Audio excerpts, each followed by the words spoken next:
हम लोग श्रीमद् भागवतम के तीसरे स्कंद के 16वें अध्याय के 32 से 34 श्लोक को पढ़ेंगे। हम लोगों ने 31 में ये पढ़ा था, मयि संरंभ योगेना निस्तीर्य ब्रह्म हेलनम प्रत्येशतम निकाशम में काले नाल्पियासा पुनः। मुझ में संरंभ योग के द्वारा, भगवान यहाँ पे अपने दो पार्षदों को कह रहे हैं, जय और विजय को, कि मुझ में क्रोध के योग के द्वारा निस्तीर्य ब्रह्म हेलनम अर्थात ब्राह्मणों की अवज्ञा के तो तुमको शाप मिला था उसको तुम पार कर जाओगे। ठीक है। प्रत्येशतम निकाशम में, फिर से तुम मेरे पास, निकाश मतलब मेरे पास, में निकाशम में समीपम, मेरे समीप तुम प्रत्येशतम वापस आ जाओगे। और उस पर भी कहते हैं काले ना अल्पीय साह पुनः, पुनः मेरे पास आओगे और अल्पकाल बीतेगा। कल हम लोग जल्दी जल्दी में एक बात कहते थे कि 7 मनवंतर, लेकिन वो थोड़ी त्रुटि हो गई थी। देखिए ये पैदा हुए हैं 6ठे मनवंतर में, दिति के गर्भ से। दक्ष पहले पैदा हुए थे ब्रह्मा जी के बेटे के रूप में, फिर उनको शिव जी से झगड़ा हुआ तो फिर वह दोबारा पैदा हुए हैं फिर दक्ष के रूप में, और ये किसके बेटे थे? प्रचेताओं के बेटे। तो वो हुआ 6ठा मनवंतर। तो अब हम अगर ये मान लें कि वैकुंठ में घटना इसी के आसपास हुई होगी, विच इज़ वेरी वेरी हम लोग इस तरह से टाइम का मेजरमेंट नहीं ले सकते हैं। अगर ये मान लें कि उसी क्षण वो पैदा हो गए, तो अब ये स्पष्ट समझ में आ रहा है कि वहाँ घटना हुई और 6ठे मनवंतर में आ गए। 6ठा समझ रहे हैं? वेदवाद ने इस समय कौन सा मनवंतर चल रहा है? 7वां। सबने सुन लिया, बस माइक पे नहीं बोला तो भी 7वां चला है, बिल्कुल परफेक्ट। तो 6ठा मनवंतर के बाद 7वां भी पूरा नहीं हुआ है, तो यानी कि बहुत ही कम समय ना। काफ़ी हम लोग चीज़ें रिफ्लेक्ट नहीं करते कि 6ठा मनवंतर ही तो हुआ है, पूरा ब्रह्मा जी का दिन भी नहीं, ब्रह्मा जी का आधा दिन भी नहीं, केवल एक मनवंतर मोटा मोटा मान जाए। भाई 6ठा मनवंतर में आइए हिरण्यकशिपु के रूप में, और फिर उसके बाद ये 7वां मनवंतर चल रहा है। तो अब मैं थोड़ा इस पर हाँ, मतलब हम चक्रवर्ती बाद ये कहते हैं कि वह भी 6ठे मनवंतर में ही आए थे, तो चलिए वो भी मान लीजिए कि वहाँ पे भी आए थे, किसी में आए थे, उसमें कौन से वाले में आए थे, लेकिन उनको हाँ जो भी 24 में आए, जो भी आए तो उसमें आ गया। और भगवान श्री कृष्ण यहाँ पे आए, तो एक मनवंतर में सारा कुछ करके वापस आ गए। तो एक मनवंतर तो ब्रह्मा जी की आयु में भी बहुत कम है, तो बहुत ज़्यादा समय नहीं बीता, ये बात। ठीक है, तो अब हम लोग आ रहे हैं इस पे। तो अब भगवान वापस चले गए, ये सब बोलकर भगवान वापस चले गए। यही बात बोल रहे हैं 32वें श्लोक में। मेरे पूछे बोलिए। द्वौस्थावदिश्य भगवान विमान श्रेणी,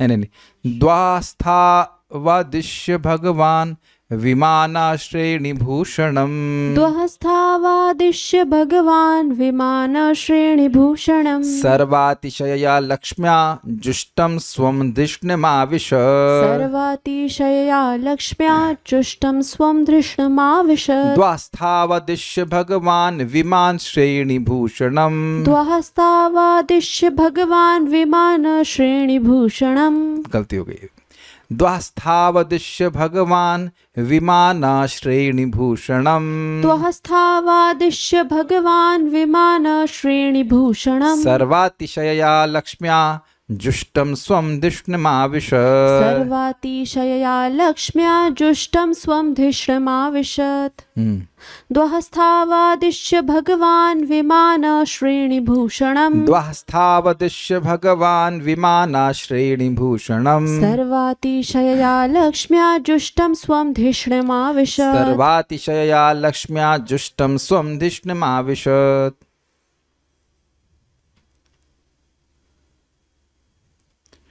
वैकुंठ के द्वार पर इस प्रकार बोलकर भगवान अपने धाम लौट गए, जहाँ पर अनेक स्वर्गिक विमान तथा सर्वोपरि संपत्ति तथा चमक धमक रहती है।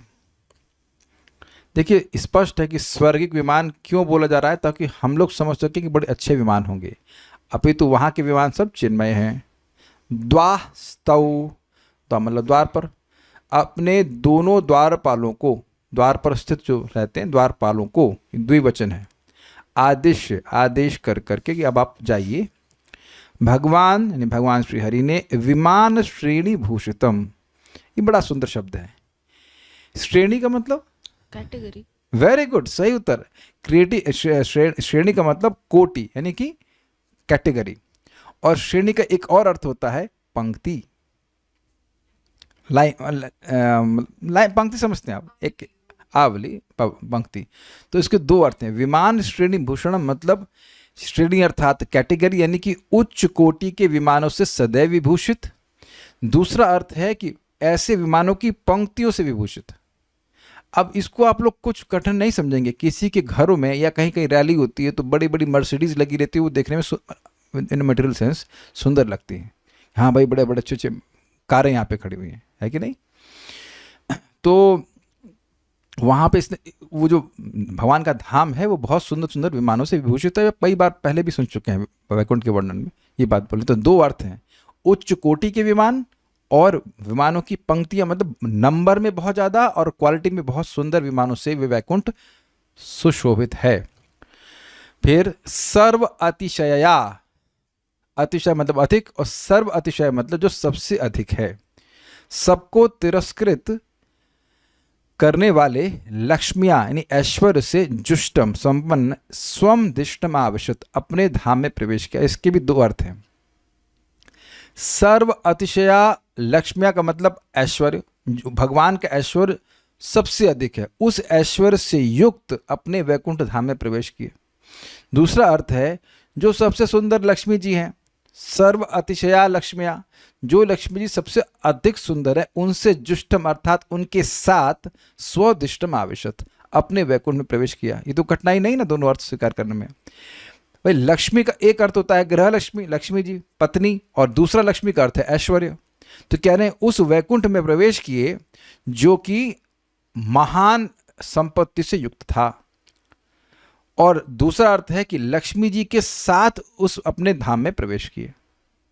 जो वह लक्ष्मी जो सबसे अधिक हैं उनके साथ उनका सौंदर्य सब कुछ जो गुण है सबसे अधिक है, उन लक्ष्मी जी के साथ अपने धाम में प्रवेश किए। श्लोक देखिए।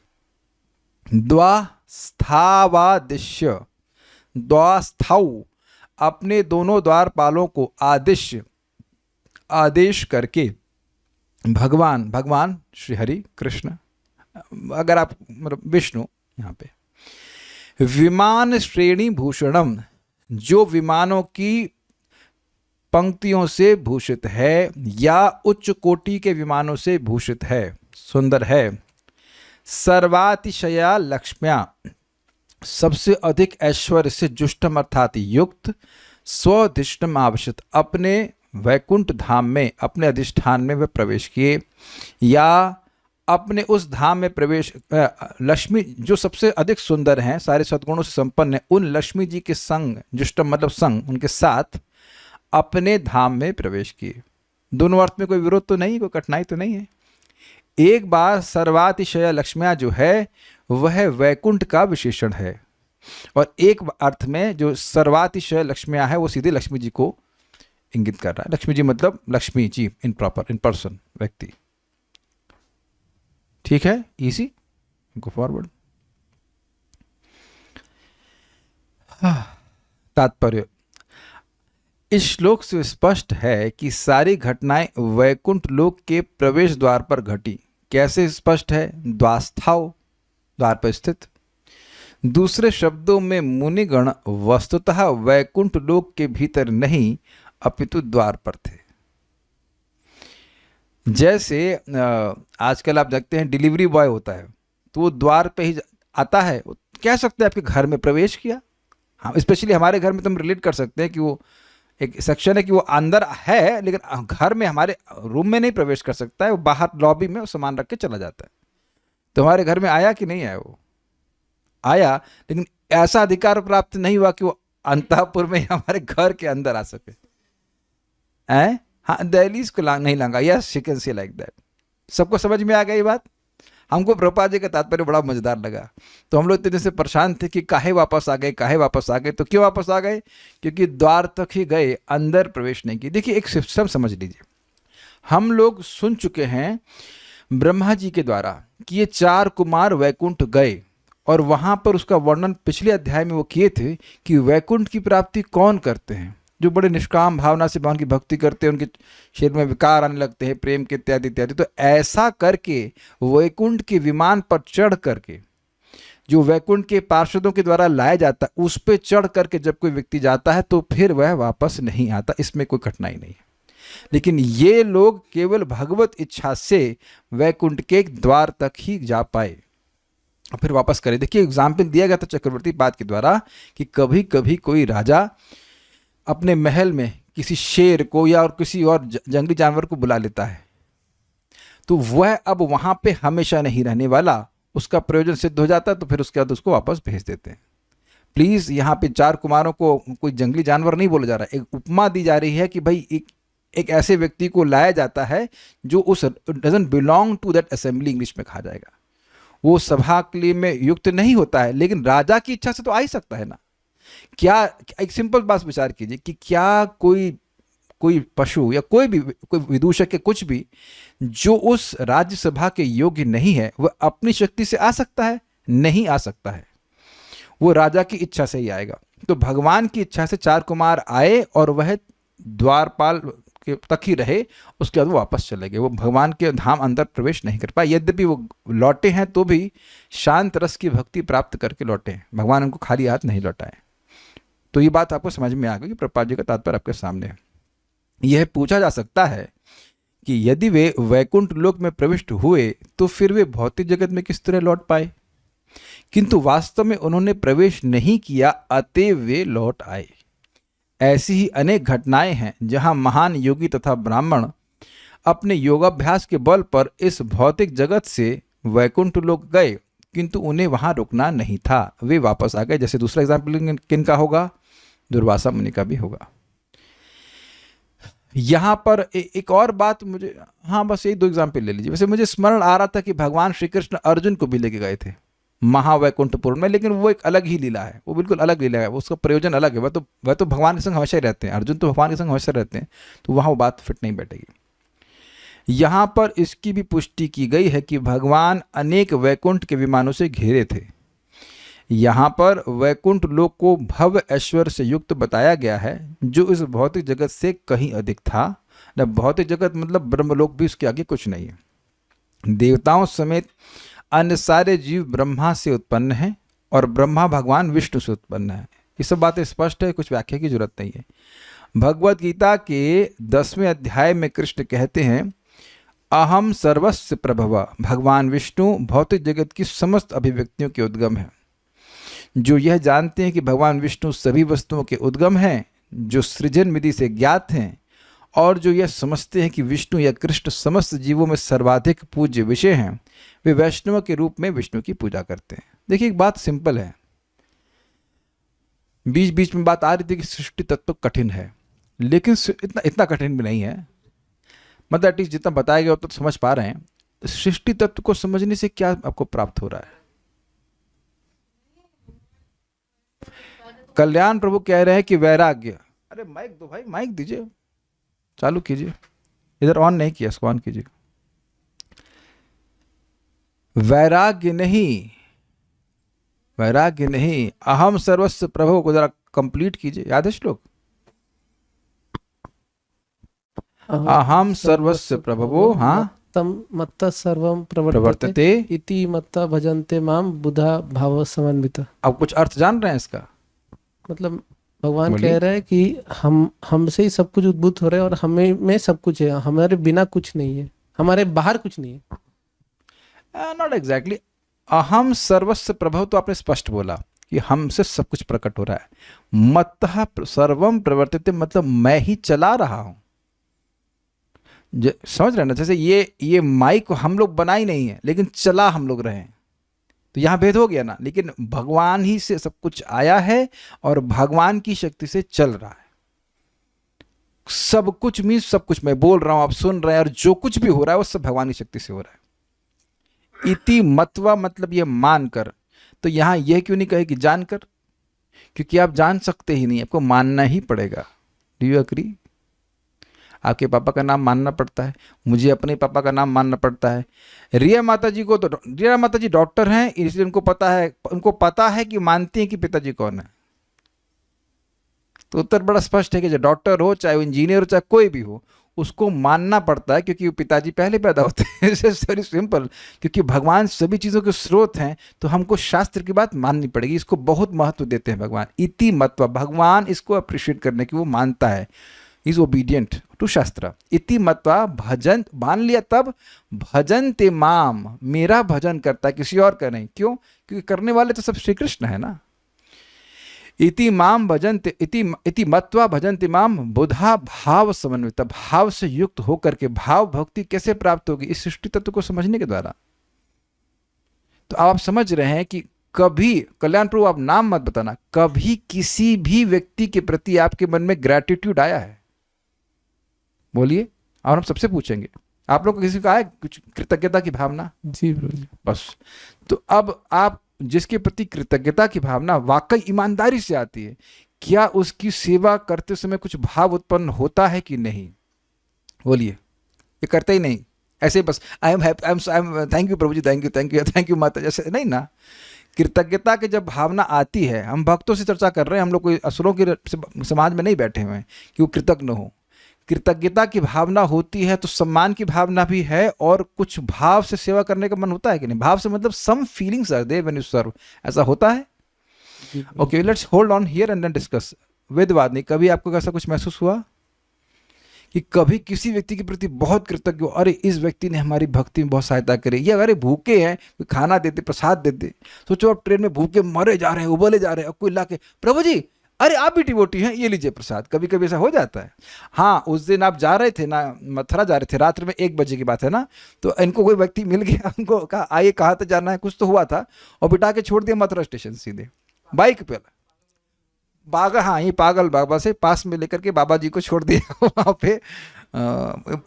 वो एक्चुअली बाबा स्टॉप था, पागल बाबा, तो बाबा जी को छोड़ दिए। तो यू फील ग्रेटिट्यूड ना। कोई डॉक्टर आपके रोग को ठीक कर देता है तो ग्रेटिट्यूड होता है ना। मान लो वही डॉक्टर आपके घर में है, मान लो नॉन डिवोटी भी है, तब भी आप उसे प्रेम से कुछ प्रसाद देंगे, बिठाएंगे, खिलाएंगे, अरे इसने हमारी बहुत सहायता करी। तो सोचिए, जब थोड़ा थोड़ा सहायता करता है कोई व्यक्ति, तब हम कृतज्ञ हो जाते हैं। अब अगर व्यक्ति ये समझने लग जाए सुन सुनकर कि वो सब कुछ करने वाले हैं, हमारे शरीर को देने वाले हैं, हमारे इंद्रियों को चलाने वाले, सब कुछ करने वाले हैं, तो क्यों भगवान की सेवा नहीं करेगा भाव से? ये बात प्रपात समझा रहे हैं। इसीलिए वैष्णव के रूप में विष्णु की पूजा करते हैं। इसको लिंक समझ ली, सिद्धांत समझने से भगवान की भक्ति में भाव उत्पन्न होता है, फीलिंग्स जनरेट होती हैं। नहीं तो आप देखेंगे कि जो खराब लड़के होते हैं या बच्चे होते हैं, वो माता पिता को बिल्कुल स्पष्ट कर देते हैं कि आपने मेरे लिए किया ही क्या है। अच्छा, एक चीज बता दीजिए, जो वो आपके लिए किए एक महत्वपूर्ण कार्य, वो कोई और तो इस जगत में आपके लिए नहीं किया है ना। मुकुंद सेवनी, जरा बताइए। मैं पहली बोल रहा हूं, आप बताइए कि मैंने क्या बोला। माता पे, वाह बहुत बुद्धिमान लड़की है, जन्म दिए तो कहते तो किसी से भी ले लेते, नहीं तो इस जन्म में तो वही दिए, इस जन्म में तो वही दिए है ना, इस जन्म में तो आपको वही दिए है ना। उपकार तो है, आप डिनाई तो नहीं कर सकते हो ना। डिनाई, कितने लोग डिनाई कर सकते हैं? डिनाई तो नहीं कर सकते हैं। देखिए, एक महान व्यक्ति का लक्षण है कि उसे कुछ थोड़ा सा भी कोई कह देगा, मतलब कुछ लाभ कर देगा, तो उसको बहुत मानता है। वो ठीक हो सकता है, they may be non devotees, that's all right. लेकिन फिर भी आप प्रहलाद महाराज को देखो, सम्मान करते थे। कुछ भी हो, ये देह तो वह दिए है कि नहीं। अच्छा चलो, वो मोह में है, तो वो मोह में थे तभी तो आपको पाले, वैरागी होते तो फेंक देते ना। तो आप ये नहीं कह सकते कि उनका उपकार नहीं है। मैं खाली उपकार पे बोल रहा हूँ। सामने वाला खराब, उससे मतलब खराब हो चाहे कुछ हो, लेकिन आपको तो अच्छा होना चाहिए ना। अच्छा, ये बता सकते हैं कि इस मनुष्य शरीर की महिमा क्या है? मुकुंद सेवनी, अभी हमने कुछ दिन पहले चर्चा किया था, if you can remember the words of Brahma ji. नहीं, माइक पे ऑन तो कर लीजिए। हाँ, इसी के द्वारा हम हाँ भगवान की प्राप्ति कर सकते हैं। यस। कोई, चलिए एक आपको अपने जनरल उत्तर दिया, लेकिन उन्होंने बोला कि इस मनुष्य शरीर का जिसमें भजन कर रहा है, उस बहुत शॉर्ट टाइम में भगवान की प्राप्ति और उसकी स्प्रिया हम लोग भी करते। ब्रह्मा जी बोल रहे हैं। हमको तो आज तक समझ में नहीं आया कि जब ब्रह्मा जी खुद ही शरीर दे रहे हैं तो खुद ले लो ना, भजन करो। उनको भगवान की प्राप्ति इन द सेंस वैकुंठ की प्राप्ति होगी पूरे आयु के बाद, बट यहां कुछ समय में ही प्राप्ति कर लेता है। तो अब कुछ भी हो, किसी भी तरह सहायता तो करी है ना। तो मैं खाली बात पे फोकस कर रहा हूं कि जब व्यक्ति इस प्रकार से कृतज्ञता का अनुभव करता है तो वह सेवा करता है। ये बात है। तो ये बात प्रभा समझा रहे हैं। और अब देखिए कि जो लोग कहते हैं कि सृष्टि सब कुछ अपने आप आ गई है, साइंटिस्ट, क्या वो भगवान के भजन करते हैं? जब अपने आप आ गया तब तो आप समझ गए ना, उस तत्व को समझने से हमें क्या फायदा हो। ये बात यहाँ पे समझा रहे हैं कि जब भगवान को सभी अभिव्यक्तियों का उद्गम समझते हैं तो उनकी वह सेवा करते हैं। वैदिक मंत्र भी इसकी पुष्टि करते हैं। ओम तद विष्णु परमम पदम, जीवन का लक्ष्य विष्णु को समझना है। भागवत में भी अन्यत्र इसी की पुष्टि हुई है। कहाँ पुष्टि हुई है?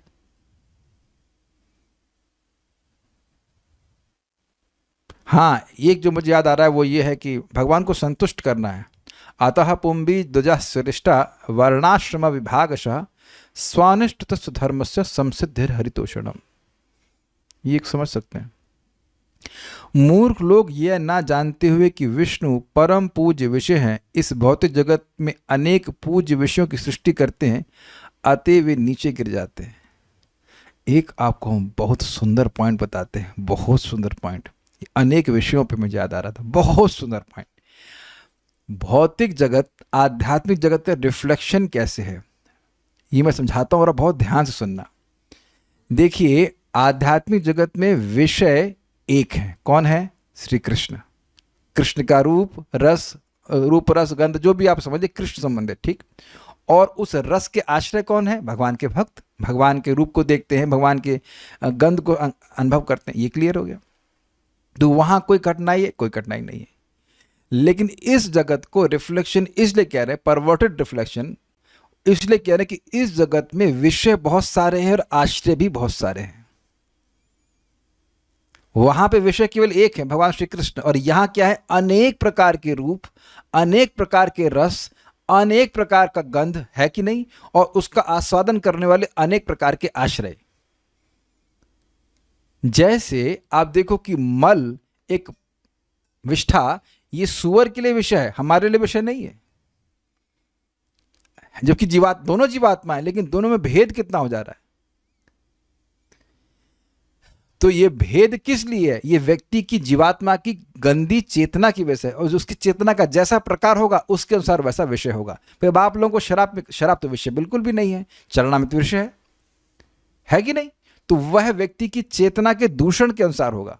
चरणामृत तो खैर चलिए बड़ी अच्छी बात है, भगवान के भक्त हो गए, लेकिन मैं मांगू मट्ठा पियो, तो मट्ठा सतोगुण की चीज है और शराब तमोगुण की चीज है। तो यहां अलग अलग विषय क्यों बन जा रहे हैं? व्यक्ति की अधिष्ठान कैसा है, उसका हृदय कैसा है, उसके अनुसार ऐसा हो रहा है। यस, विकसित चेतना और निम्न चेतना, या शुद्ध चेतना या अशुद्ध चेतना के अनुसार उसको अलग अलग प्रकार के विषय अनुभव हो रहे हैं। तो यहां पे गिरते हैं। कोई प्रश्न यहां तक है? ठीक है, so will now go for next shloka. कि जब भगवान ने भाई आदेश तो दे दिया, भगवान अब चले गए, तो अब ये लोग, इनके संग क्या होता है? अब आपके संग क्या हो गया?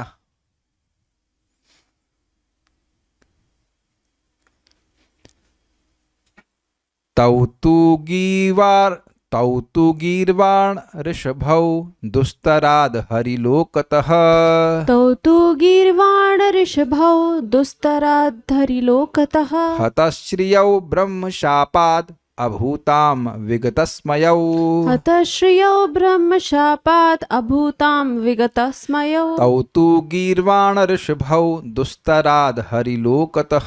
तौ तु गीर्वाण ऋषभौ दुस्तराद हरिलोकतः। हतश्रियौ ब्रह्मशापात् अभूतां विगतस्मयौ। हतश्रियौ ब्रह्मशापात् अभूतां विगतस्मयौ।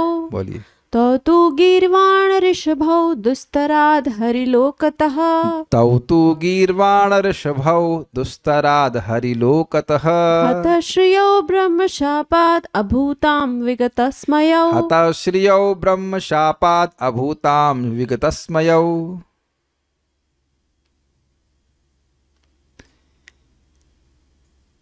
किंतु वे दोनों द्वारपाल, जो कि देवताओं में सर्वश्रेष्ठ थे, जिनका सौंदर्य तथा कांति ब्राह्मणों के शाप से उतर गए थे, खिन्न हो गए और भगवान के धाम वैकुंठ से नीचे गिर गए। अब किंतु का क्या प्रयोजन है? भगवान तो लक्ष्मी जी के साथ शांति से अपने धाम चले गए, लेकिन ये लोग सुखी नहीं थे। ध्यान दीजिएगा कि जब मैं यहाँ पे चर्चा कर रहा हूं तो ये स्पष्ट है कि ये अंश से ही गिरेंगे। जो अंश नीचे जाने वाला है उसकी बात कर रहे हैं। ये तो अब आप उम्मीद है कि समझ लिए होंगे। देखिए, ये एक नियम है इस प्रवचन में कि आपसे उम्मीद की जा रही है कि आप पहले के प्रवचन सुनते हुए आ रहे हैं। मतलब जो परसों का है वो बात याद रहनी चाहिए। अगर वो बात याद नहीं है तो उसको वहाँ सुन लेना चाहिए, रिकॉर्डिंग भी अवेलेबल है ना। उसको मैं फिर पूरे विस्तार में नहीं समझा पाऊंगा। तो जय विजय पूर्णतः उनका पतन नहीं हुआ था, वो अंशतः गिरे थे। तो जो अंश गिर रहे थे उनकी बात हो रही है। स्पष्ट समझ में आ रहा है? ऐसा मान के चलिए कि एक अंश है जो सेपरेट हो गया है। हम बता छोड़िए, अब आप प्रश्न होगा कि अंश सेपरेट भी कैसे हो सकता है। एग्जाम्पल आपको मैं दे सकता हूं, जैसे कि मैं एक ग्रॉस एग्जाम्पल दे रहा हूं सेपरेशन का। जैसे कि मान लीजिए किसी की पिक्चर बनी, अब हीरो टहल रहा है, पिक्चर बन के चल रही है, तो लोग हीरो को देख रहे हैं ना, ये कर रहा है, वो कर रहा है, ये कर रहा है, वो कर रहा है, और हीरो तो घूम रहा है अपना। या कोई क्रिकेटर है तो उसने मैच खेला, रिकॉर्डिंग अवेलेबल है उसकी, तो वो रिकॉर्डिंग देख रहे हैं, आप देख रहे हैं कि तेंदुलकर या जो बट एनी हाउ वो खेल रहा है। वो तो अब रिटायर हो चुका है, अपना कुछ और काम कर रहा है, लेकिन उसकी एक एक्सपेंशन कह लीजिए, उसका एक अंश कह लीजिए, वो आपको कुछ और कार्य करता हुआ दिख रहा है। क्या मैं समझा पा रहा हूँ? एक ग्रॉस एग्जाम्पल दे रहा हूँ। तो अब जय विजय तो भगवान की सेवा में लगे हुए हैं, लेकिन इस कथानक के अनुसार हमें समझना होगा कि उनका जो अंश है वो अब इस रूप में दिख रहे हैं। Hope some ideas there. तो मतलब वो दोनों, तौ तो गीर्वाण ऋषभौ, तू मतलब किंतु देवताओं में सर्वश्रेष्ठ वो दोनों पार्षद। दुस्तराद ब्रह्म शापात, दुस्तर मतलब जिसको पार पाना कठिन है, ये होता है ना दुस्तर, मतलब बच पाने में असमर्थ, उसको आप उससे बच नहीं सकते थे। जो शाप लग गया उससे वो बच नहीं सकते थे। उस ब्रह्म शाप से, ब्राह्मण के शाप से, ब्राह्मणों के शाप से, हरिलोकतः, ये बड़ा इंटरेस्टिंग है। अभी आप पहले इसको देखिएगा, हरिधाम वैकुंठ से। अब इस पूरे श्लोक में ये शब्द नहीं है कि गिर गए। इस श्लोक में कोई शब्द नहीं है कि गिर गए। नहीं, इस श्लोक ऐसे रखा गया, ये नहीं बोल रहे हैं कि गिर गए हरिधाम के धाम, मतलब भगवान के धाम वैकुंठ से गिर गए, ऐसा नहीं बोल रहे हैं। तो अब उसको चक्रवर्ती पाद कह रहे हैं, श्रीधर स्वामी पाद भी कह रहे हैं कि नहीं बोला है, लेकिन आप सप्लाई कर लीजिएगा कि हरिधाम से गिर गए, ये बात बोल रहे हैं। यद्यपि श्लोक में नहीं, but it doesn't make sense ना। हरिलोकता, हरि के धाम वैकुंठ से, तब तो इनकम्प्लीट लगेगा ना। तो वो सप्लाई कर देना चाहिए, वाक्यांश सप्लाई कर देना चाहिए। ऐसा मत सोचिए कि ऐसा आपने कभी अनुभव नहीं किया है। कभी कभी जो प्रवचन करता है वो बोलता है आधी बात, लेट्स से 80% बात वो एक सेंटेंस को बोल दिया, बाकी बात वो आप पूरा कर लेते हैं सुनते सुनते। कभी किए हैं इस तरह से? ऐसा बहुत, एक्चुअली आप इतना अनकॉन्शियसली करते हैं इस बात को, हम सभी लोग करते हैं, कि वो हमको पता भी नहीं चलता। आप देखेंगे कोई बात व्यक्ति बोल रहा है, उसका कुछ अगर है या कुछ एक आध दो शब्द छूट गया तो आप पूरा करके उसको ग्रहण कर लेते हैं। ऐसा किया है कभी आपने? आप देखो, मैं तो अब नोटिस नहीं करा सकता, लेकिन मैं खुद अभी कभी कभी प्रवचन की रिकॉर्डिंग सुन रहा होता हूं, तो मैं देख रहा हूं कि आधी बात बोली है, लेकिन आप स्वीकार कर लेते हैं कि इसके आगे ये बात बोला होगा, इट्स अंडरस्टूड। तो यहां पर केवल अगर कहा जाए कि हरिलोक था, तो फिर हरिलोक से तो इनकम्प्लीट होगा। तो कह रहे हैं कि इसको आप सप्लाई कर लेना कि हरिलोक से गिर गए। कैसे गिरे? हताश्रियो, सौंदर्य तथा कांति से हीन होकर। इसका क्या मतलब हुआ भाई? देखिए, अब भगवान के धाम के पार्षद कितना चमचमाता हुआ शरीर रखते होंगे भाई। इनका तो आप जान रहे हैं कि सौंदर्य कैसा है, भगवान के समान है। तो उनका सौंदर्य, जो मुख का सौंदर्य था और कांति थी, उससे वह हीन हो गए। एक अर्थ यह भी लिया कि उसी धाम में हीन हो गए फिर गिर गए, या ऐसे भी अर्थ लिया गया है कि उस हरिधाम में ही उनका सौंदर्य और कांति समाप्त हो गई, क्योंकि ब्राह्मणों का शाप लगा था। अब देखिए, स्पष्ट है कि वो वहां असुर नहीं बन गए थे। तो ये नहीं सोचना होगा कि वो उनका चेहरा डिफॉर्म हो गया था, ऐसा तो नहीं था।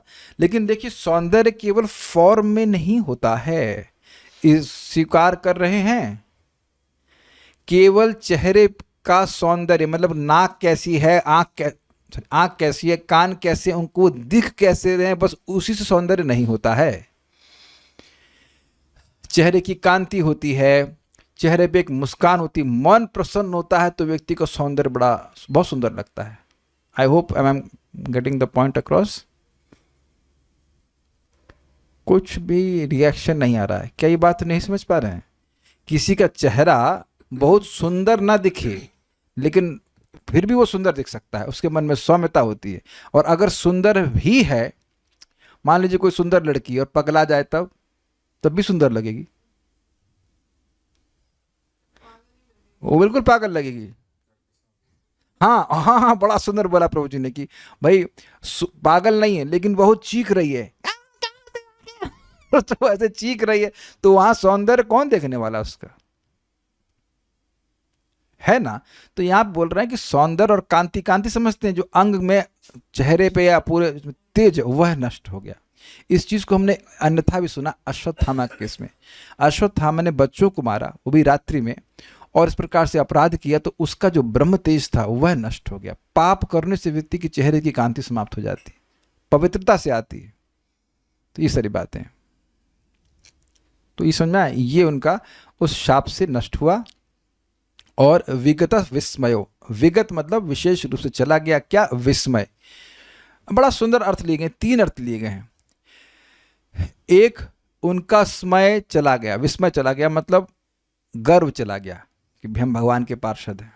अब तो भगवान के पार्षद नहीं है। देखिए, गर्व यहाँ पे मिथ्या अहंकार की भावना में नहीं है, हमारा भाग्य है कि हम भगवान की सेवा कर रहे हैं, तो अभी तो सेवा नहीं कर पा रहे हैं, इस अर्थ में ग्रहण करना होगा। उस तरह से अभिमान नहीं सोचना चाहिए फूल रहे हैं, छाती फुला रहे हैं, ऐसा नहीं। दूसरा है, उनकी मुस्कुराहट चली गई। और तीसरा अर्थ लिया है विनष्ट आनंद, उनका आनंद नष्ट हो गया। 3 अर्थ ग्रहण कर पा रहे हैं। मुस्कान चली गई, उनका गर्व नष्ट हो गया, और उनका आनंद नष्ट हो गया। हो गया मतलब अभूता।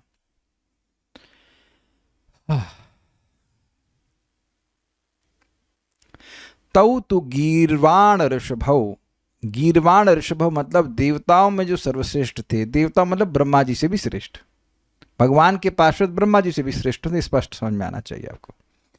तो ऐसे देवताओं में सर्वश्रेष्ठ तौ, वो दोनों, दुस्तराद हरिलोकतः हतश्रियो ब्रह्मशापाद। दुस्तराद ब्रह्मशापाद मतलब, दुस्तराद का विशेषण है ब्रह्मशाप का। जो ब्रह्मशाप को आप पार नहीं सकते, अर्थात उसको नष्ट नहीं कर सकते, उसके प्रभाव को आप रोक नहीं सकते, उसके कारण हरिलोकतः, भगवान हरि के लोक से गिर गए। अब आप श्लोक को देखो कि क्या इस श्लोक में कहीं गिरने का वर्णन है?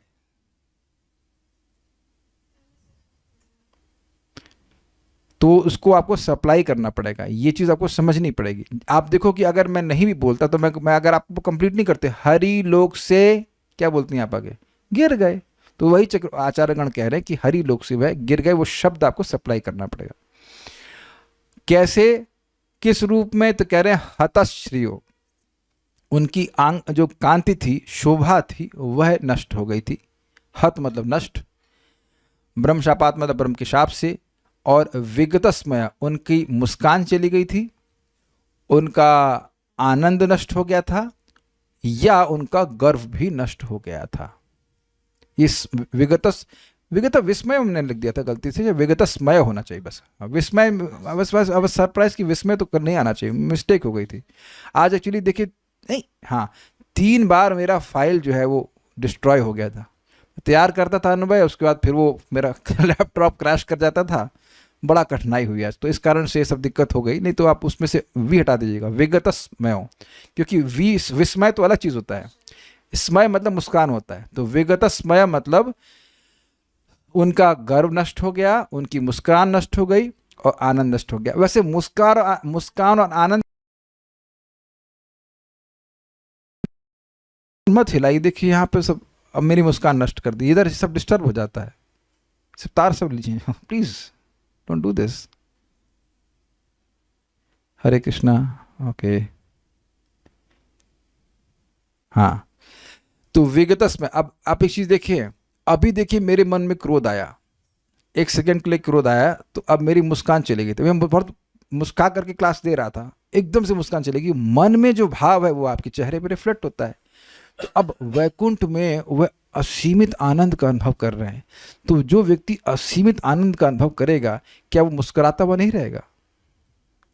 अब जैसे हम जो लोग यहाँ पे जॉब करते हुए क्लास सुन रहे हैं, वो मुस्कुरा तो नहीं रहे हैं, कोई वो चाह रहे अब मुस्कुरा, देखा अब मैंने चुटकी ली तो मुस्कुरा रहे हैं, अब टेंशन में है, ये टाइप कर रहे हैं, ये कर रहे हैं, वो कर रहे हैं। तो ऐसा व्यक्ति क्या भागवत के आनंद को वाकई अनुभव करेगा? जब उनका मजाक बनाएंगे तब थोड़ा हंस लेंगे, नहीं तो भाई लगे पड़े हैं उसी में काम में।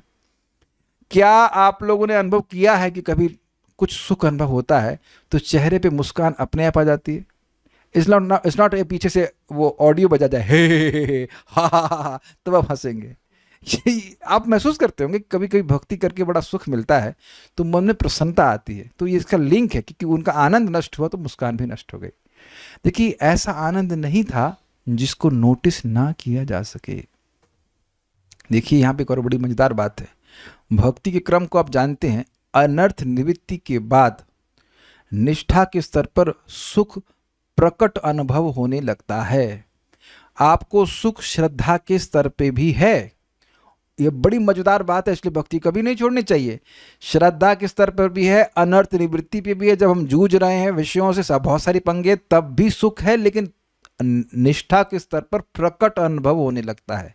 जीव गोस्वामी समझाते हैं, तो जब कुछ चीज़ प्रकट अनुभव हो रही है और वह खींच ली जाएगी तो क्या आपको प्रकट दुख नहीं होगा? मैं समझाता हूँ। आप कुछ खाने बैठे हैं, मान लीजिए आप राधिका प्रभु के लिए बढ़िया आलू की सब्जी दी गई है, घी मार करके, आपको आलू बड़ा पसंद है, और वो सामने रख दिए, भूखे हैं, आधा खाए और नहीं 25% खाए और फिर खींच लिया जाए, तो प्रभु सुखी होंगे आप? ना ना ना, ईमानदार आदमी ना, अरे हमारी आलू सब्जी तूने छीन ली, छोड़ेंगे नहीं तुमको ना आलू छोड़ेंगे ना तुमको छोड़ेंगे। अब समझ में आ गया? अच्छा, अगर कोई ऐसी वस्तु हो जो आप खा रहे हैं, कोई टेस्ट नहीं ज़्यादा पसंद आ रहा, तो कोई ले लो तुम खा लो, कोई दिक्कत नहीं, कोई दिक्कत, ऐसे कह सकते हैं, है ना? करते हैं कि नहीं? कोई सब्जी अच्छी नहीं बनी, आपके थोड़े हिस्से में आ गई, बाकी बची हुई है, हाँ आपको हाँ ले लो कोई ऐड नहीं, कोई दिक्कत नहीं। लेकिन जो असीमित सुख जिसको मिल रहा भाई, वह गायब कर ली जाए, पूरा खींच लिया जाए, उसको कितना कष्ट होगा? तो मुस्कान नहीं चली जाएगी। तो उम्मीद है कि श्लोक समझ में आ गया होगा। ओके, एक बात तो है, भगवान का वैराग्य दिख रहा है कितने सालों से हम अनादिकाल से सेवा कर रहे हैं उनके पार्षद, लेकिन अब उनको जब जाना है तो चले गए, वो पीछे मुड़ के भी नहीं देख रहे, नहीं देख रहे ना, चले गए वैकुंठ। अब उसके बाद ये रो रहे हैं, धो रहे हैं, कुछ जो होना है सो होगा। और तो वो निष्ठुर नहीं है, उनके मन में प्लानिंग, हाँ ऐसे फाइटिंग करेंगे, वैसे फाइटिंग करेंगे, वो तो सब सोच लिए कि आगे जाके इनसे कैसे फाइटिंग करेंगे। श्रीधरी, सनकादि ब्राह्मणों का उपर्युक्त शाप अनुल्लंघनीय था। अनुल्लंघनीय मतलब जिसका उल्लंघन नहीं किया जा सकता, इसलिए दोनों जय और विजय का उस लोक से पतन हो गया। तो ये पतन हो गया शब्द आपको जोड़ना पड़ेगा हरिलोक से, अथवा वे दोनों श्री हरि के लोक में ही, मतलब वहीं पे शाप एक्टिव होना शुरू हो गया। हतश्री अर्थात सौंदर्य तथा कांति से हीन हो गए, और विगतस्मयो अर्थात उनका गर्व नष्ट हो गया। इजी है। नेक्स्ट, क्रम संदर्भ जीव गोस्वामी जी के द्वारा, दुस्तरात अर्थात क्योंकि उस शाप को त्यागना असंभव था। ये त्यागना समझ रहे हैं? मान लीजिए कोई बीमारी आपको लग गई, तो जब बीमारी लग जाती है तो उसको त्यागने का प्रयास करते हैं ना। तो दुस्तर मतलब अगर ये कहें कि भाई ये बीमारी दुस्तर है, मतलब इसको हम त्याग नहीं पा रहे, हमसे दूर नहीं जा पा रही है। Make sense? तो उस तरह कह रहे हैं दुस्तर मतलब इस शाप को त्यागना असंभव था, मतलब शाप अवश्यंभावी रूप से होना ही था, इट मस्ट टेक इफेक्ट। इस कारण हतश्रियो, ये कारण समझे, क्योंकि इस शाप का नाश होना संभव नहीं था, इसलिए हतश्रियो अर्थात इन दोनों पार्षदों के मुख दुख के कारण म्लान हो गए होना चाहिए। म्लान समझते हैं? अरे यार तुम्हारा चेहरा क्यों डाउन लग रहा है, ये कभी सुने हैं आप लोग? मुरझाया हुआ, yes that's a good word.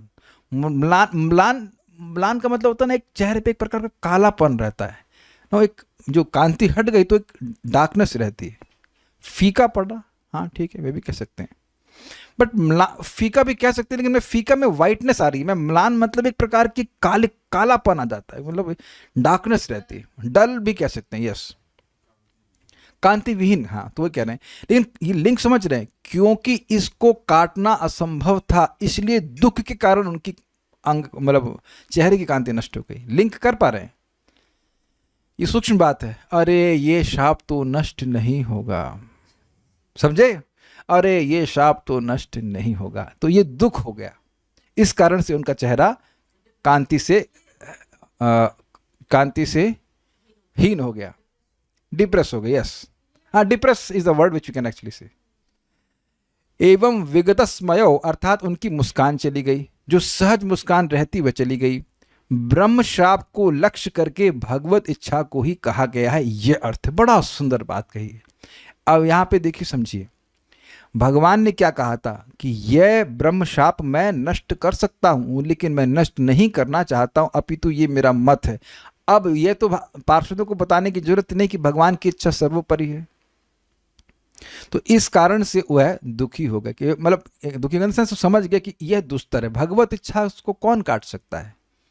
तो इसलिए ये जो ब्रह्म शाप कह रहे हैं, यद्यपि ब्रह्म शाप को दुस्तर कहा जा रहा है, लेकिन ब्रह्म शाप कहने के पीछे भगवत इच्छा को ही कहा गया है, ये कह रहे हैं। माइक पे पूछिए।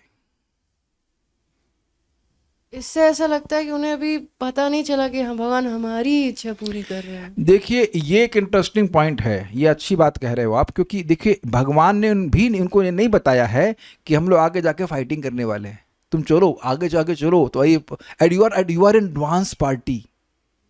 जैसे एग्जांपल देता हूँ, हम लोग की इधर इस्कॉन में पद यात्रा होती है, तो पद यात्रा चलती है, वो तो धीरे धीरे चलती है, उसकी एक टीम होती है जो बाइक पे चलती है, वो एडवांस पार्टी करते हैं। वो अगले शहर में जाएंगे या जहाँ पे भी जाएंगे गांव में, तो वहाँ रुकेंगे कहाँ, दिन में या रात में।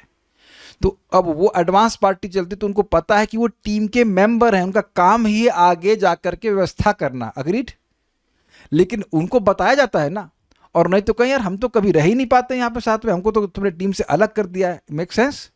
तो अब यहाँ पे जय विजय को ये बताए नहीं है भगवान की ये सब हम अब उसी तुम्हारी जो इच्छा थी उसके वजह से ही करेंगे, ये तो अभी तक नहीं बताए। बस इतना बोले कि तुम वापस आ जाओगे, ये तो नहीं बोले हैं कि मैं आऊँगा तुम्हारे संग युद्ध लीला करूँगा। अभी तक ऐसा बोला है? मैं कुछ त्रुटि कर रहा हूँ तो बताइए, आप लोग कुछ याद है? ऐसा तो नहीं बोले हो। तो सस्पेंस में भगवान रख रहे हैं, सस्पेंस पे तो मजा आता है। तो सस्पेंस में रख रहे हैं तो उनको भी लग रहा है अरे हम 3 जन्म तक।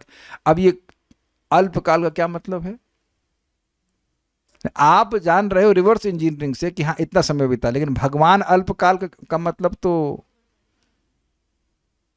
अल्पकाल मतलब इस श्लोक में नहीं बोल रहे हैं। अल्पीयसा पूरा 31 में बोले थे ना कि जल्दी वापस आ जाओगे। जल्दी का मतलब, हाँ आपको याद है जल्दी का मतलब क्या होता है? तो जल्दी का मतलब टाइम फ्रेम होता है। तो जल्दी भोजन बनाना और जल्दी संतान उत्पन्न करने में अंतर हो जाएगा ना जल्दी का। तो भगवान का जल्दी का मतलब, आप जरा पहुंच जाइए उसी सीन में, आप हो गए जय विजय, है ना, मैं जय आप विजय कल्याण प्रभु। तो आप लोग पूछेंगे यार ये एलपी का क्या मतलब है? एलपी ऐसा का क्या मतलब भाई? आपस में खुसफुस करेंगे भाई, क्या भगवान क्या बोलना चाहते हैं? कितना एक ब्रह्मा जी का दिन, क्योंकि ब्रह्मा जी का पूरी आयु भी भगवान के लिए कैसी है? ऐसी है। एलपी ऐसा तो हर आदमी अपने रेफरेंस में बोलेगा ना, तो वो तो कुछ क्लियर नहीं किए हैं कि कब होगा। तो ये सब बातें यहाँ पे इसलिए सोच सोच कर घबरा रहे कि भाई भगवान की इच्छा को कौन काट सकता। ब्रह्म श्राप से पार्षदों तक का तेज खत्म नहीं होगा ना, भगवान की इच्छा ही है। आपका क्या रियलाइजेशन है? भगवान की इच्छा, देखिए सारा कुछ भगवत इच्छा से तो हो रहा है। क्योंकि दुखी वो हो सकते हैं। ये माता जी बड़ी परेशान थी, क्या कोई भी वैकुंठ चला जाएगा, कोई भी शाप देगा? अरे कोई भी नहीं जा रहा है, केवल भगवत इच्छा से सब हो रहा है। समझ में आ गई बात? ये आपको स्वीकार करना पड़ेगा। इस स्पॉन्सर्ड ट्रिप, ये स्पॉन्सर्ड शाप है। ये कौन से स्पॉन्सर मिल रही? भगवान स्पॉन्सर किए हैं।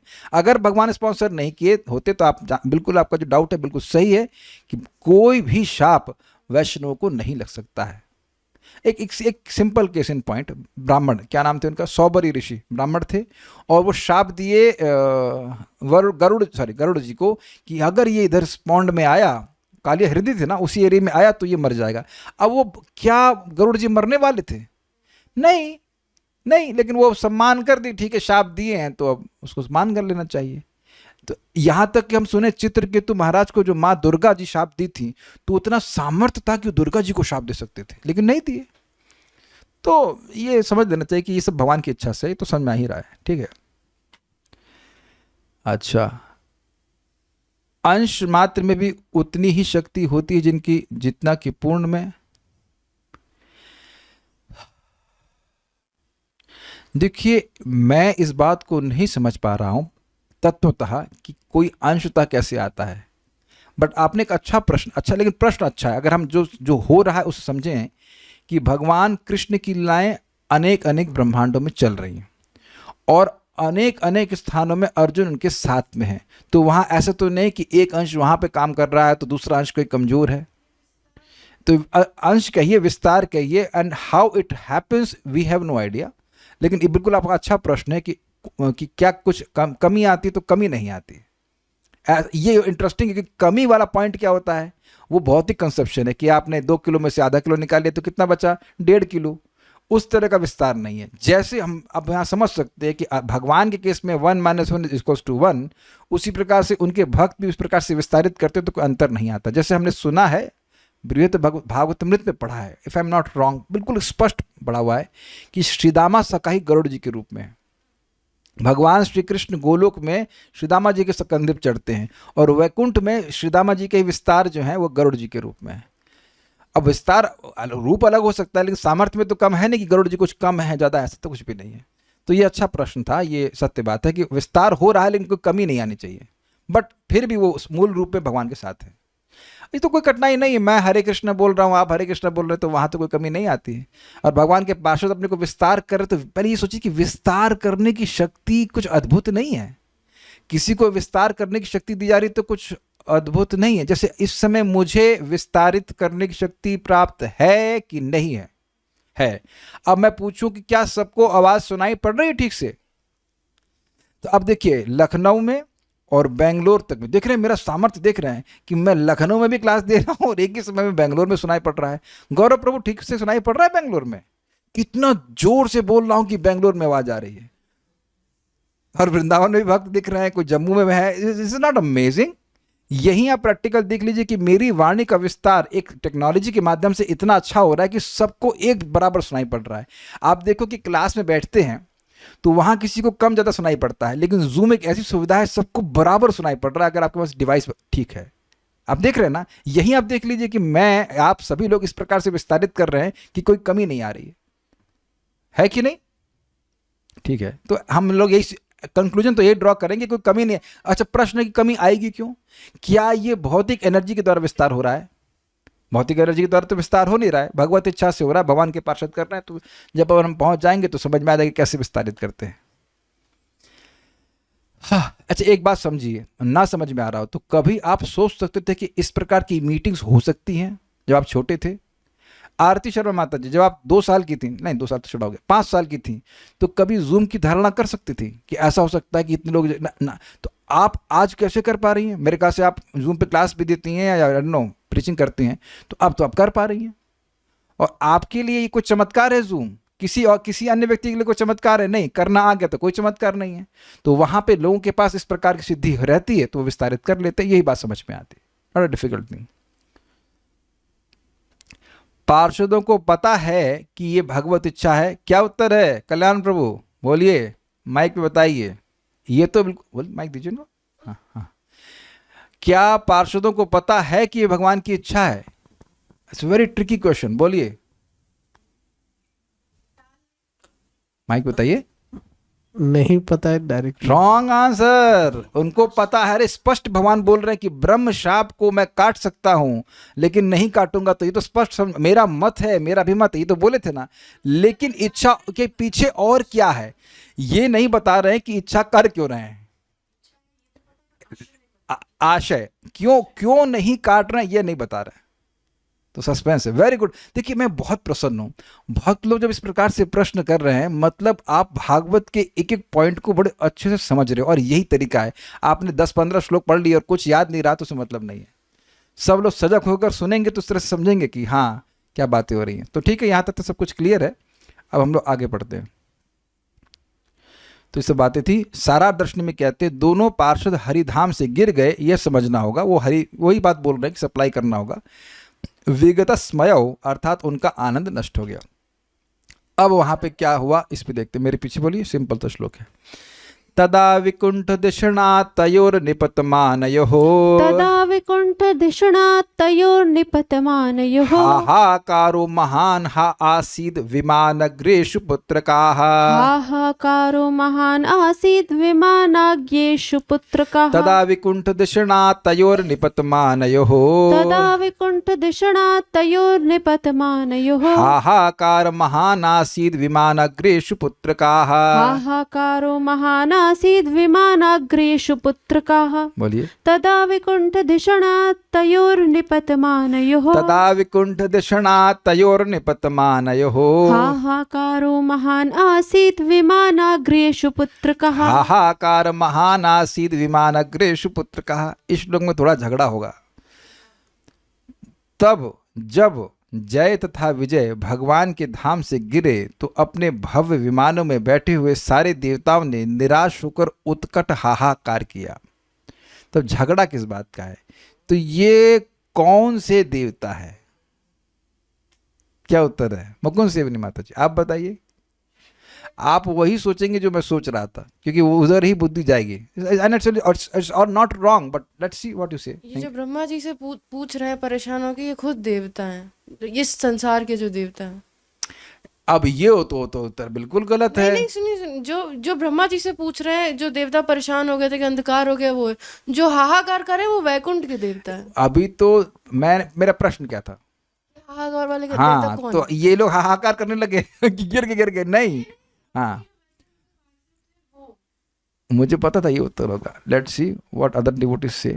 तो मुकुंद सेवनी माता जी कह रही हैं कि जो वहां पर वैकुंठ के पार्षद थे जो विमान में बैठे हुए थे, वो हाहाकार की कुछ गलती है इसमें? मुझे तो कोई गलती नहीं लगी, मैं भी यही सोच रहा था। अब वेदवादिनी कह रहे हैं कि जो ब्रह्मा जी सुन रहे हैं, लेकिन नहीं, देखिए ब्रह्मा जी से सुनने वाले हाहाकार नहीं कर रहे हैं। वो काहे को करेंगे हाहाकार? वो तो हो गया ना। आपने कुछ हाहाकार किया, आप भी सुन रहे हैं। मान लो मैं ब्रह्मा हूं और आप देवता है, आप सुन रहे, तो हाहाकार क्यों करेंगे? तो देखिए एक जो नेचुरल लॉजिक है वो ये होगा कि भाई वहाँ सारे पार्षद हैं, जैसे हम लोग सब वैकुंठ के पार्षद मान लीजिए। अब कोई व्यक्ति गिर रहा है तो आप दुखी नहीं होंगे? भाई उनका तो सौहार्द है, बहुत प्रेम है, अरे वैकुंठ से गिरने का उनको दुर्भाग्य मिल रहा है। तो ये आप भी जैसे सोच रहे हो वैसे मैं भी सोच रहा था। लेकिन अजीब बात ये है कि चक्रवर्ती बात पता क्या कहते हैं? कहते हैं सत्यलोक में स्थित जो देवता हैं, जो विमानों में खड़े हैं, वो हाहाकार कर रहे हैं। तो अब हमको कुछ बात ये समझ में आ रही है। देखो भाई, हम रिवर्स इंजीनियरिंग करते हैं, जो आचार्य बोलते हैं उसको एक्सप्लेन करते हैं। हमको ये बात समझ में आ रही है कि वो लोग देख रहे होंगे कि ये गिर रहे हैं। It seems like that, because क्योंकि जब कोई जीव यहाँ से वैकुंठ जाता है तो ब्रह्मलोक के निवासी देखते हैं, उनके पास सामर्थ्य है देखने का कहाँ जा रहा है वैकुंठ। तो कोई जा रहा है देखने का सामर्थ्य है, तो अगर कोई वहाँ से गिरा तो उसको अगर बोल रहा हूँ, मतलब एक स्पेसिफिक केस है, तो वह देख पाए, इसलिए वो हाँ कर रहे हैं, ये क्या घटना हो गई, ये क्या घटना हो गई। ऐसे मैं समझ रहा हूँ, क्योंकि चक्रवर्ती बात ऐसे समझा रहे हैं इस पर। लेकिन जो आप अभी बोल रहे थे उसमें भी मुझे बिल्कुल सत्य लग रहा है। मैंने और टीकाएं देखी, उसमें कहीं वही लोग बोले सत्यलोक के देवता हाहाकार करने लगे, तो वही मान रहा हूँ। लेकिन ये भी बिल्कुल क्लियर लगता है कि वहाँ के जो देवता थे, क्योंकि हमने सुना था कि जब झगड़ा हुआ था, जब ये लोग शाप दिए, तब भी देवता वहाँ उपस्थित थे, और वो देवता वही भगवान के पार्षद थे जो देव स्वरूप में वहाँ पे थे। तो दोनों ही अर्थ हम समझ सकते हैं। प्रभुपाद इसमें तात्पर्य नहीं दिए हैं, तो दोनों चीज़ें आप ग्रहण कर सकते हो कि वहाँ भी हल्ला हुआ, और जब ये आए भौतिक जगत में तो वहाँ भी देवताओं ने हाहाकार किया कि ये क्या हो रहा है, ये क्या हो रहा है, ऐसा करके। माइक पे बोलिए। मुझे देवता देखते भी हैं दूसरे लोगों से, क्योंकि जब कुछ अच्छा होता है तो फूल भी बरसाते हैं इस तरह से। एग्जैक्टली, मैं बोल रहा हूँ कि ये जो देवता, लेकिन देवता ये कौन से हैं? ये देवता हैं सत्यलोक के, क्योंकि इन देवताओं को, ये जो यहाँ के देवता, इनको कुछ नहीं पता है। तभी तो ब्रह्मा जी से पूछने गए थे, तो ये लोग कुछ हाहाकार नहीं किए। अब आप पढ़ लेते हैं, आ गया पुत्र का। अब एक प्रश्न होगा कि ये पुत्र का क्यों कह रहे हैं? तो आचार्यों ने समझाया कि देखिए, इस कथा में विश्वास हो जाए, क्योंकि घटना बड़ी आश्चर्यजनक है। वैकुंठ से किसी का पतन नहीं होता है। वैकुंठ से जय विजय गिरे, ये देवताओं को भी बड़ा आश्चर्य लगता है सुनने में। वो गीता पर थोड़ा जानते होंगे, सुने होंगे, अच्छे समझे होंगे। तो उनको विश्वास हो जाए, इसलिए दयावश बोल रहे हैं, अरे बेटा समझो, इस अर्थ में। पुत्र का ये बहुवचन में तो बहुत सारे देवता थे, तो उनको पुत्र का कह रहे हैं। अफेक्शन में दयावश कह रहे हैं कि समझो इस बात को, स्वीकार करो, विश्वास करो, पुत्रों से झूठ नहीं बोलते, ऐसे करके, ठीक है। इसलिए पुत्र का कह रहे हैं। तदा उस समय वैकुंठ, वैकुंठ नहीं है, विकुंठ, अर्थात जो कुंठा से रहित हैं। ये विकुंठ शब्द भगवान का नाम है।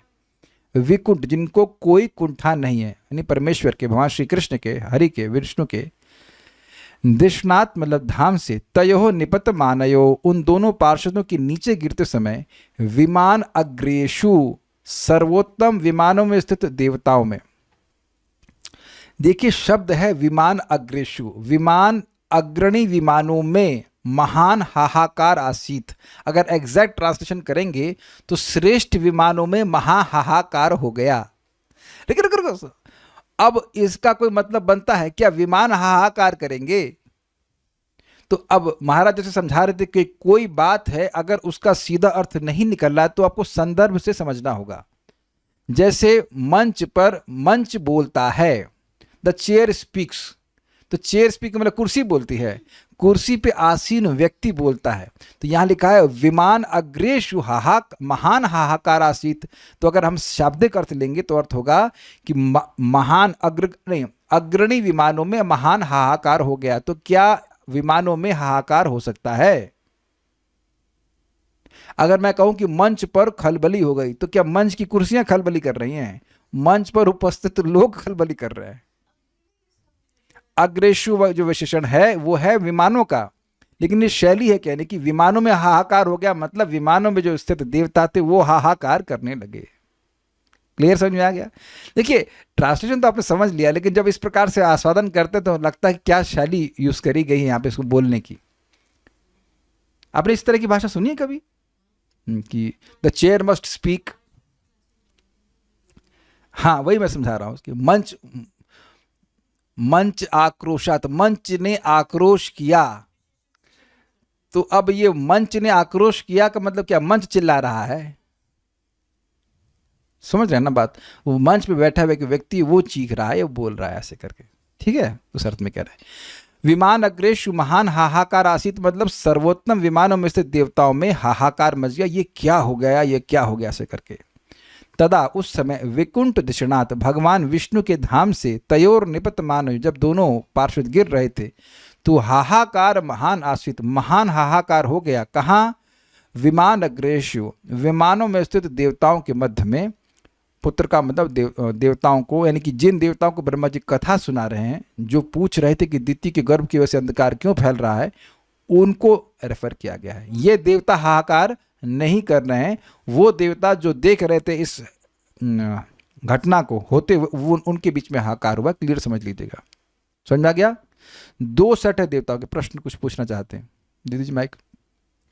एक देवता ब्रह्मा जी से सुन रहे हैं, उनको कुछ नहीं पता है कि दिति के गर्भ से पूरे विश्व में अंधकार क्यों हो रहा है, तो उनको संबोधित किया है पुत्र का से, वो कोई हाहाकार नहीं कर रहे हैं। लेकिन जो भगवान, जो वहां पे उपस्थित लोग हैं, अगर ये मान लें कि भगवान के पार्षद थे जो विमानों में बैठे थे, वह भी हाहाकार करते हुए माने जा सकते हैं। या चक्रवर्ती पाद जैसे समझा रहे हैं, देखिए पढ़ेंगे कि जो सत्यलोक में अवस्थित देवता है, वो जो वहाँ पे लोग रहते हैं, उनके पास विमान है, वह भी देखे कि लोग आ रहे हैं, तो उस प्रकार से जो गिर रहे थे, गिरते उनको देखा तो वह भी हाहाकार कर रहे थे। अब बोलिए प्रभु जी, जैसे लास्ट श्लोक में वो हरि लोक से गिर गए, वो वाला कुछ पोर्शन नहीं दिया था श्लोक में, तो यहाँ भी वैसे जो पहले देवता जो लोग हाहाकार कर रहे, देवता वो वर्ड शब्द इस श्लोक में नहीं दिया हुआ? नहीं, देखिए विमान अग्रेशु से ग्रहण करना पड़ेगा। वहां पे वो अलग चीज है, वहां पे इनकम्प्लीट सेंटेंस था, लेकिन यहाँ पे संदर्भ से ग्रहण करना पड़ेगा। अच्छा पूछ लिया आपने। देखिए दो प्रकार की वृत्तियां होती हैं, एक होती अभिधा वृत्ति और दूसरी होती गौण वृत्ति। बताइए कौन सी वृत्ति होती हैं? अभिधा वृत्ति और गौण वृत्ति। और अब बिल्कुल आप समझ जाएंगे। अभिधा वृत्ति, मैं कहूं कि मेरा घर चैतन्य विहार फेज 2 में है, क्या मतलब इसका? आपका घर चैतन्य विहार फेज 2 में है, आपका घर यमुना जी में है, यमुना जी के किनारे होंगे। Got it? तो यमुना जी में घर कहाँ होता है? आपका घर यमुना जी के तट पे ही है कि नहीं? तो मैं कहूँ आपका घर यमुना जी में है, तब क्या गलत है? बोल देते हैं ऐसा, यमुना जी में है। अरे भाई वो तो सिंह है, तो अब वो सिंह हो गया, उसके बाल उसके ऐसे बड़े बड़े हो गए। नहीं, केवल वह शौर्य की दृष्टि से सिंह के समान है। तो जहां पे अर्थ स्पष्ट नहीं होता है वहां पे आप गौण वृत्ति को स्वीकार करते हो। अच्छा, कृष्ण भगवान है, क्या मतलब है? कृष्ण भगवान भगवान है। यहाँ कुछ घुमाना फिराना नहीं है। यहाँ पे आप अभिधा वृत्ति अर्थात डायरेक्ट वृत्ति लेंगे, जो डायरेक्ट अर्थ है वो समझ लेंगे। मुझे भूख लग रही है, क्या मतलब है इसका? भूख लग रही है। Got it. तो यहाँ कुछ इंटरपोलेशन की कोई जरूरत नहीं है। अगर कहे मैं तुम्हारे खून का प्यासा हूं, what does that mean? What does that mean, बोलिए। मतलब मार के खून पिएगा वो? Normally it doesn't happen. या फिर नहीं नहीं नहीं नहीं, एक रुक जाओ। एक माता जी अपनी बेटी को बोली, तुम तो मेरी छाती पर चढ़कर मूंग दल रही हो। इसका क्या मतलब है? ओके, ये किसी, अच्छा ये बताओ, किसी माता जी को बोला है अभी तक? कुछ सुना, ऐसा सुना किसी माँ ने बोला? इसका क्या मतलब है? आप तो समझ नहीं पाएंगे, फिर नाक बताइए। में दम करके रखा। हाँ, अच्छा, नाक में दम किया, इसका क्या, आप इसका क्या मतलब है? हाँ बताइए, क्या मतलब है? नाक भर दिए कुछ मिर्ची को ठूस दी है, क्या मतलब इसका?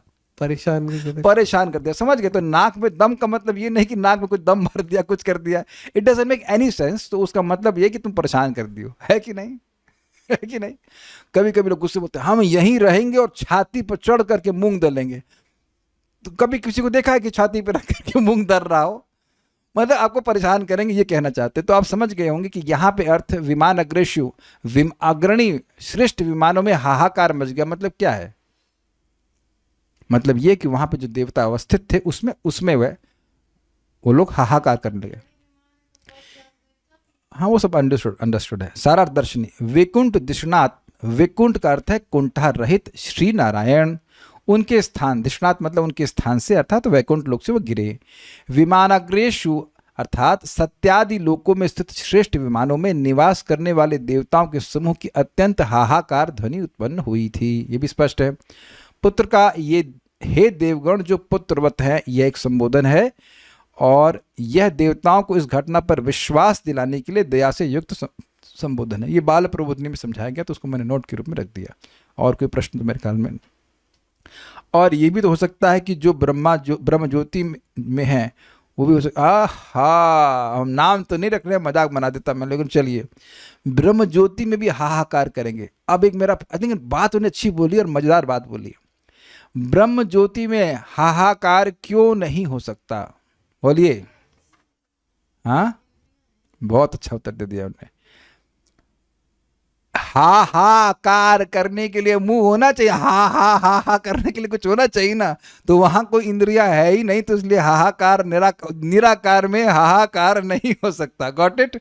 वो हमेशा के लिए शांत रहेंगे, कोई झगड़ा नहीं, कोई हाहाकार नहीं। अच्छी बात आ गई। तो इसलिए ब्रह्म ज्योति में वहां आप धरना भी नहीं दे सकते वहां कोई इंद्रिया है ही नहीं, हैंड भी रेज नहीं कर सकते, हैंड ही नहीं है, कोई इंद्रिया नहीं है, बोर हो जाएंगे, इसलिए वहां नहीं जाने का। अभिधा इज इनडायरेक्ट मीनिंग एंड गौण इज डायरेक्ट मीनिंग। ना ना ना, अभिधा मीन्स डायरेक्ट मीनिंग। अभिधा का मतलब सीधा मतलब, और गौण का मतलब सेकेंडरी मीनिंग। गौण का मतलब ही सेकेंडरी होता है, ये है। और क्या है? मारना, यस सर पर चढ़ रही। अच्छा, ये उसको समझा रहे हैं, वहां कोई फॉर्म नहीं, और क्योंकि इंद्रिया ने, ठीक है, अस्तित्व, ठीक है। और कोई प्रश्न भाई किसी का रह तो नहीं गया है? Okay, so will stop here now. हाँ, कुछ पूछ रहे हैं, माइक भी पूछिए। पूछा माइक निराकार, पे ऑन तो करिए भाई, ऑन। हाँ बोलिए। ये जो जिसने भी पूछा कि निराकार में हाहाकार नहीं होगा, वहाँ कैलाश लोक भी है। निराकार में हाहाकार नहीं होता है। आप एक दो लाइन, हम एक चीज बताइए, मैं एक एक दो शब्द को कितनी व्याख्या करता हूँ। आपने कुछ कहीं पढ़ा और दो शब्द बोल दिए जिसको मैं भी वेरीफाई नहीं कर पा रहा हूँ भी कुछ भी, और बाकी लोग को कंफ्यूज करने के लिए तो नहीं बोलना चाहिए ना, क्योंकि आप भी सुने कितना है और समझे कितना है, इस पर हमको संदेह है। आपने बृहद भागवत में तो कुछ पढ़ लिया, और वहाँ से वहाँ देखिए, एक बात समझिएगा, जब भी हम कुछ अकेले से पढ़ते हैं ना, उस पर बहुत सारे दोषों का समावेश होता है। आप इतना तो सभी लोग समझ गए होंगे, मैं आपको सब लोगों को साथ में लेकर के पढ़ रहा हूँ। तो जब मैं सब साथ में लेके पढ़ता हूँ तो मैं भी बहुत ध्यान से पढ़ रहा था कि क्या क्या वो पहले क्या बोला था, आगे क्या बोला है। और आप लोगों को भी मैं चौकन्ना रहने के लिए बोलता हूँ कि कुछ गलती नहीं हो, है कि नहीं, एज फार एज पॉसिबल, जहाँ तक हमारी मति जा रही है। जब हम अकेले पढ़ते तो मैं बताता हूँ क्या होता है। होता ये है कि हमने कुछ अंश पढ़ा, कुछ अंश गायब भी हो जाता है बीच में पढ़ते पढ़ते। तो बहुत बार इतने ध्यान से नहीं पढ़ते तो बात उतनी क्लियर नहीं हो पाती है।